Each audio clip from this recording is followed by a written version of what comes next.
બાલ સાહિત્ય ગ્રુપ પ્રસ્તુત કરે છે બાળ વાર્તા। આજના વાર્તાકાર શ્રી ગોરધનભાઈ કાછડિયા, પ્રાથમિક શિક્ષક, અમરાપુરા પે સેન્ટર શાળા, તાલુકો બાબરા, જિલ્લો અમરેલી। તો આવો સાંભળીએ શ્રી ગોરધનભાઈ કાછડિયાના સ્વરે એક સરસ મજાની બાળ વાર્તા। ગોરધન કાછડિયાને ફરી આજે નમસ્કાર। અક્કલનું યુદ્ધ વાર્તાની શ્રેણીની બીજી વાર્તા આપણે સાંભળીએ।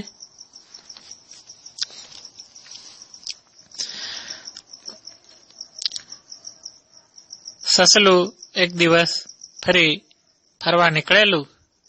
ફરતા ફરતા સાંજે જરા મોડું થયું એટલે ઉતાવળે એના ઘર તરફ ચાલવા લાગ્યું। એનું ઘર એટલે એક લીમડાના ઝાડ નીચેની બખોલ। ત્યાં એ જતું હતું। મનમાં થોડો ડર હતો, રખેને ક્યાંક પેલો શકરો શિયાળ મળી જાય તો। હવે તો એનો ડર વધારે લાગતો। અગાઉનો પેલો બનાવ બનેલો ને, તળાવમાં ડૂબકા ખવડાવેલા, એટલે એને ખબર હતી કે હવે જયારે શિયાળ મને મળશે તો છોડશે તો નહીં જ।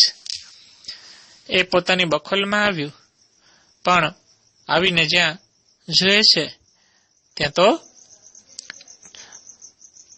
લીમડાના ઝાડ ઉપર એક મોટું મધ બેઠેલું, અને એની માખીઓ ચારે બાજુ ઉડાઉડ કરે।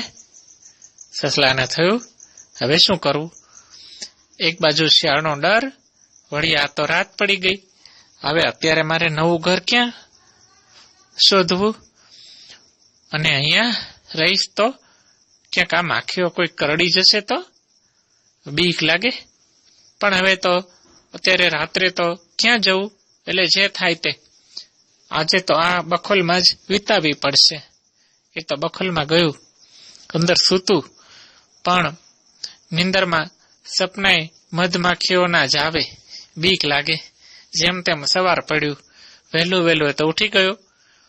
ઉઠીને નક્કી કર્યું કે આજે બીજું ઘર ગોતી લઉં। એ બરાબર બખોલની બહાર નીકળે છે અને જરા દૂર જાય છે ત્યાં તો સામેથી શકરો શિયાળ બરાબર સવારમાં એની ભૂખ લાગેલી એટલે ખોરાકને શોધમાં જ બરાબર નીકળેલો અને સસલાને ભાળી ગયો। આ રહ્યું, આજે બોલવું નથી, ચૂપચાપ એને પકડી પાડવું, એમ સમજીને તો સસલાની તરફ ધસી આવતો હતો। સસલું ગભરાયું કે રે આ તો શકરો શિયાળ, હવે જાવું ક્યાં? બહાર દોડીને જાવ તો શકરો શિયાળ મને પકડી પાડે અને અહીંયા મધમાખીઓ કરડે છે। હવે મારે જવું ક્યાં? બે બાજુ મુશ્કેલી। પણ હવે તો જે થાય તે બખોલમાં ઘૂસી જવાય।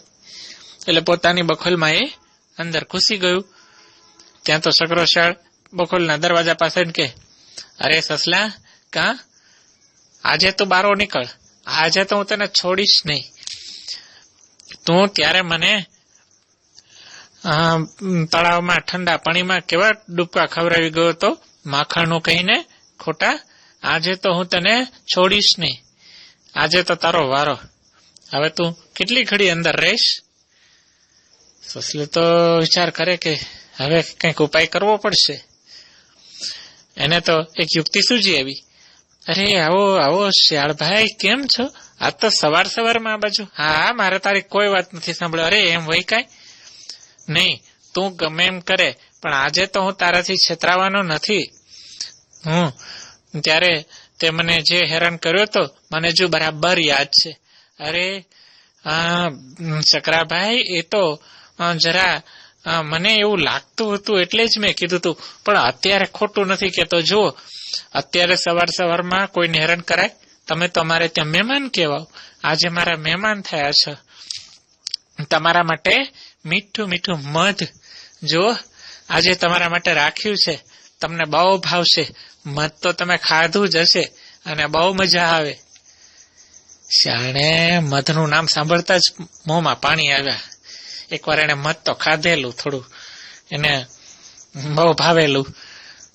પણ આ તે દિવસ એવું તો નથી થતું ને, એટલે એને કહ્યું, અરે સસલા, સાચું બોલે છે? અરે અત્યારે તમારી નજર જુઓ, અત્યારે ક્યાં રાત છે? રાત્રે એવું ઉલટું સુલટું દેખાય, પણ અત્યારે તો દિવસ છે. સૂર્યની હાજરીમાં તો જે હોય તે જ દેખાય, સાચું દેખાય. જો અત્યારે સવારનું અજવાળું છે, સવારમાં તો કઈક હું કોઈને ખોટું કહું? જો તમારી નજરે જ જુઓ, તમારી માથે જ લીમડા ઉપર કેટલું બધું મધ છે. શાળે જોયું તો ઊંચો ખરેખર મોટું બધું મધનો પૂડો. એ જોઈ અને કહે, અરે સસલા, સાચે સાચો ઘણું બધું મધ છે, પણ આ ખાવું કેવી રીતે? એના માટે તમે એમ કરો, તમે એકલા નહીં, તમારા બધા મિત્રોને ભાઈબંધોને બોલાવી આવો. એ બધા સાથે મળી અને આ મધ ઉપર તૂટી પડો ને, એટલે પેલી માખીઓ તમને બધાને શું કરી શકવાની હતી એ બધી ઉડી જશે, અને પછી બધા તમારે આનંદથી મધ ખાજો ને. હે, શાળને આ વાત ગળે ઉતરી ગઈ. હા, એ કરવા જેવું છે. ઠીક લે, પણ અહીં તું ધ્યાન રાખજે હો. અરે અહીં મારું ઘર છે, અહીંયા કોઈ બીજું આવે જ નહીં, તમારા માટે જ રાખ્યું છે. જલ્દી બોલાવી આવો. શકરો તો ગયો, એના બીજા મિત્રોને બધાને કહે, ચાલો આજે હું તમને બધાને મજાનું મધ ચખાડીશ, તમને બહુ ભાવશે. મારી સાથે ચાલો, મારા એક મિત્ર સંગમ સસલાભાઈ છે ને, એના ઘરે. બીજા શિયાળિયાઓ પણ દોડતા દોડતા આવ્યા, ચાલો ચાલો મધ ખાવા. ચારે બાજુથી 15-20 જેટલા શિયાળિયાઓ ભેગા થયા. શકરો શિયાળ બધાને લઈને આવ્યો, પણ એ સમયગાળામાં તો સસલુની બખોલમાંથી બારું નીકળી અને દૂરના ઝાડ નીચે લપાઈને બેસી ગયું. જોઈએ હવે શું થાય છે. અહીંયા બધા શિયાળિયાઓ ભેગા થયા. શકરાશિયાળે બધાને શીખવ્યું, ચાલો આ મધ પૂડો છે, જો આપણે બધા ચારે બાજુ ગોઠવાઈ જાવ, અને હું 1, 2 ને 3 કહું એટલે બધાએ સાથે મળીને કૂદકો મારવાનો અને એક સાથે મધને પકડી પાડવાનું. એટલે પેલી માખીઓ આપણે બધાને જોઈ અને ભાગી જશે. એમ જ કરીએ. એમ કહેતા તો બધા ગોઠવાઈ ગયા, અને શકરાશિયાળે 1, 2 ને 3 કહેતા તો બધા સાથે ઠેકડો માર્યો.